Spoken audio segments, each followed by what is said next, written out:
Greetings, my human friends. This is Rudolf, the tall white alien. The last few weeks have been very busy for me, and I have neglected to address the beautiful people which are enrolled in our DNA enhancement program. Since a few days, we are already in the third month of the 5-year enhancement program, and I must say, for the most part, the participants have done quite well. We have lost one member who passed away, but otherwise all the rest of you are doing quite well. The first improvements should by now be felt by most of you. The evaluation has been accomplished, and the first adjustments have been taking place. Some side effects have been reported and anticipated. Dizziness, moments of depression, moments of the feeling of alienation, and so on. But all of this has been spoken of before. The side effects will slowly vanish, and you will fall back into the feeling of being a whole and healthy individual. This month, you will go through a period of lightness, of joy, a period of basically taking things easier than you used to. You will not give the events which you are involved in the weight you have given those events before. You start getting detached. Slightly but surely, this is what you are going in the 3rd, 4th, and 5th month of the enhancement program will experience. This said, I want to remind you to stay away from drugs, from excessive alcohol consume, and also the eating of meat is rather counterproductive, as I have told you before.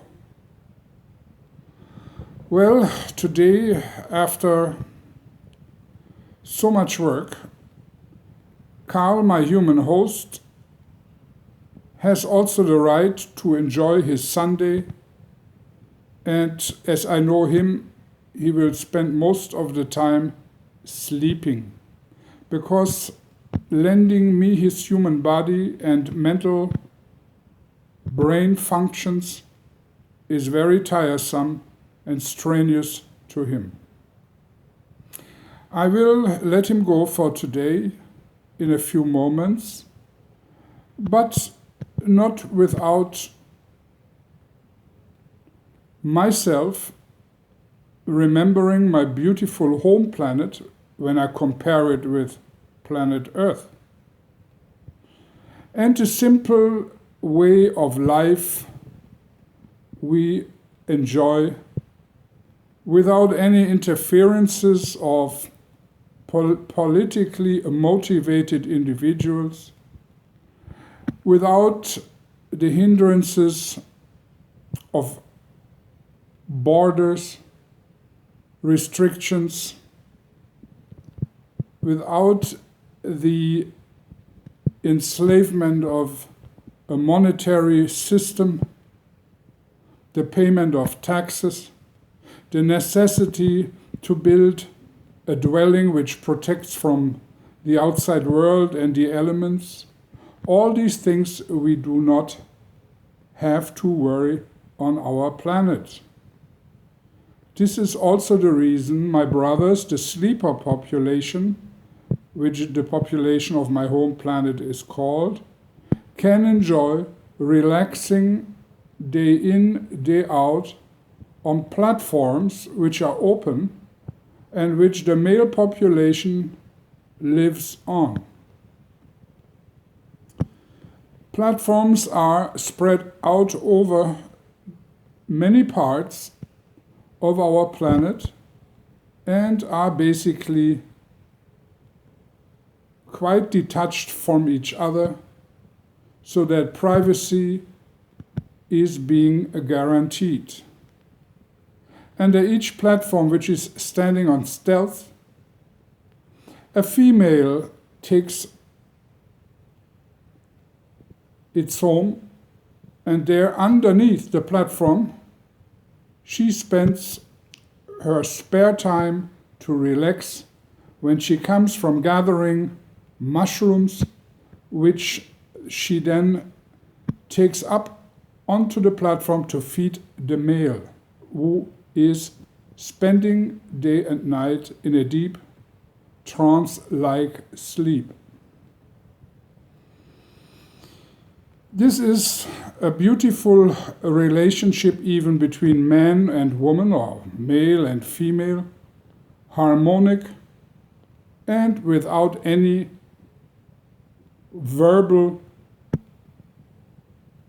contact, without any communication other than the feeding moment, which are silent, and then the female will recline back underneath the platform where the male sleeper creates the necessary illusionary dimensions where life of all kinds throughout the universe take place. There is no conflict of interest between male and female. Both have their clear defined duties, and the females never complain, feed the male, and have a harmonic life, and this will only end at the moment of intercourse in order to create a child, basically, just like on planet Earth. And this is the moment where the female gives her life to the new child during the intercourse with the male, who is basically pushing his spike deep inside of her and laying basically not an egg, you would maybe on human terms we call it a sperm or a few sperms inside of her body. But all of this I have explained to you before, and it's just for me always a pleasure to look back home, remember my father, who is still alive. On one of these platforms, I have contact with him on a telepathically basis. And he also tells me about my mother at times, who was a very pleasant, lovely lady, who of course had to be giving her life for me to come into existence. Like I said, there is no need for a monetary system, no need for a police or military organization. Neither do we need any leaders, because every single individual on our planet knows their space. There is no overpopulation. There is no harm from wild animals. We do not get many visitors from other galaxies. And the ones we meet on a different planet all together. Everybody respects us in the universe, and we tried to bring some order onto planet Earth, which, because the human mind is not developed enough, it is a very hard task. And this is also the reason we try to create some human hybrids who have a little bit more direction and a clearer understanding of affairs, so we can help the human race to have a more peaceful and fruitful existence. There are some secrets involved in how we run the affairs and how the artificial intelligence is interfering with human affairs and basically is already intermingling with it. But over this subject, I will speak to you later. This was just another reminder of how we live on my planet when we compare it to the horrific situation which is unfolding in the confusing and mind-blowing election process of the United States of America, which will take place very soon and will show the world on what shaky basis their political establishment is founded. Until next time, now I leave Carl with his body to dream his own life, and I wish you a good afternoon.